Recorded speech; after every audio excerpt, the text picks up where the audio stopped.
Assalamualaikum dan salam sejahtera. Bertemu kita lagi pada hari ini dalam mata pelajaran Pendidikan Kesihatan tahun 4. Jadi murid-murid, dalam 3 minggu kebelakangan ini kita telah belajar tajuk bantu mula, iaitu bagi kecederaan ringan lebam dan juga kecederaan ringan terseliuh. Jadi dalam kedua-dua tajuk ini, iaitu lebam dan juga terseliuh, kita telah belajar tentang punca, gejala, cara rawatan dan cara bantu mula. Kemudian kita telah belajar dan memahami kaedah rawatan bantu mula menggunakan prosedur Pricer. Pricer ni ada 6, iaitu mula dengan yang pertama P, prevent. Jadi maksudnya apabila berlaku kecederaan, kita perlu menghentikan aktiviti dengan serta-merta. Yang kedua adalah rest. Rest ini bermaksud rehatkan bahagian yang tercedera. Yang ketiga adalah ice. Ice pula adalah melakukan tuam sejuk di tempat yang tercedera, ataupun lebih mudah kita kata tuam sejuk di tempat yang mengalami lebam ataupun terseliuh. Yang keempat adalah compress. Kompres ini mengenakan sedikit tekanan pada tempat yang tercedera, ataupun dengan kata mudah kita akan balut tempat yang tercedera supaya mengenakan sedikit tekanan kepada kawasan tersebut. Yang kelima adalah elevation. Elevation adalah keadaan di mana bahagian yang tercedera tersebut kita letakkan dia di kawasan yang lebih tinggi dari paras jantung. Ini akan mengurangkan tekanan dan melancarkan peredaran darah. Dan yang terakhir, iaitu yang keenam, adalah refer. Jadi refer di sini bermaksud rujuklah kepada pakar perubatan ataupun doktor apabila keadaan bertambah serius dan juga untuk mengelakkan daripada kecederaan bertambah teruk. Dalam muka surat tersebut ada diletakkan di bahagian bawah, iaitu berkenaan dengan nota ICT. Nota ICT itu menerangkan ataupun menggalakkan murid-murid untuk mencari di internet tentang kaedah lain bagi merawat lebam dan juga terseliuh. Antara kaedahnya adalah TOTAPS. TOTAPS adalah satu kaedah yang murid-murid akan belajar pada tingkatan 2. Tapi jika murid-murid inginkan bacaan tambahan atau ilmu tambahan, murid-murid boleh mendapatkan maklumat lanjut mengenai TOTAPS pada internet. Tetapi pada muka surat ini, cikgu nak murid-murid lihat tentang informasi. Dalam informasi itu ada 4 huruf, iaitu H, A, R dan M. Apa dia H, A, R dan M ini?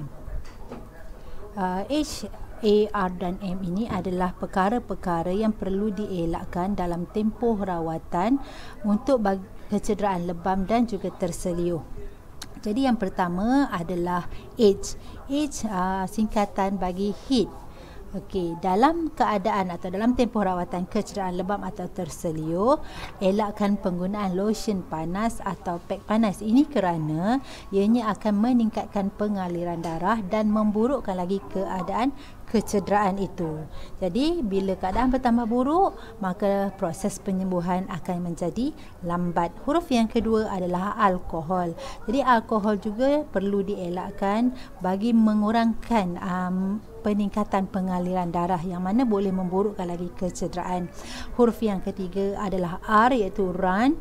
Maksudnya mengurangkan pergerakan yang berlebihan yang boleh melambatkan proses penyembuhan.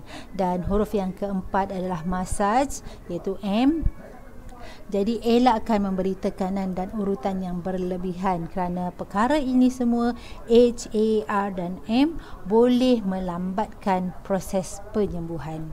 Murid-murid dah mengetahui tentang kaedah bantu mula bagi rawatan terseliuh dan juga lebam. Jadi murid-murid lihat situasi yang cikgu paparkan.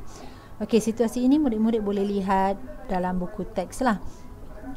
Di situasi ini Abu Bakar telah menyertai aktiviti atau menyertai latihan bersama rakan-rakannya. Kemudian Abu Bakar mengalami kecederaan. Berkemungkinan kecederaan di bahagian pergelangan kakinya, dan boleh diagak bahawa Abu Bakar mengalami kecederaan terseliuh. Jadi bagaimana kita nak memastikan bahawa Abu Bakar betul-betul mengalami kecederaan terseliuh? Jadi kita dah belajar pada mata pelajaran yang lepas, iaitu pada muka surat 101 tentang gejala terseliuh. Jadi antara gejalanya adalah cedera pada sendi dan juga ligamen. Jadi kalau kita tengok sendi Abu Bakar tercedera ataupun ada sedikit kecederaan pada sendinya, kemudian kita dapati dia bengkak ataupun ada sedikit lebam, dan kita lihat Abu Bakar sukar bergerak. Dan apabila kita pegang di tempat yang cedera, berasa sedikit panas, maka pastilah Abu Bakar mengalami kecederaan terseliuh. Jadi murid-murid, cikgu minta murid-murid rancang satu tindakan untuk membantu Abu Bakar. Ya, bagaimana kita nak bagi bantuan ataupun nak berikan bantu mula pada kecederaan Abu Bakar, iaitu kecederaan terseliuh. Murid-murid dah belajar kan 6 step Pricer. Jadi murid-murid rancang nak buat apa dengan Abu Bakar ni, nak mulakan dengan apa. Kemudian murid-murid bagi penerangan dalam bentuk video. Murid terangkan dalam bentuk video, rakamkan dan hantar rakaman tu kepada cikgu. Okey? Jadi rakaman yang terbaik, yang memberi maklumat dan manfaat, cikgu akan paparkan dalam grup kelas masing-masing. Jadi untuk membuat rakaman, minta bantuan ibu, ayah, abang atau kakak, dan rakaman tak perlu panjang, kurang dari 1 minit. Okey, boleh murid-murid ya, jika ada masalah untuk bagaimana merancang tindakan, murid-murid boleh hubungi cikgu. Okey murid-murid, selamat belajar. Jumpa lagi.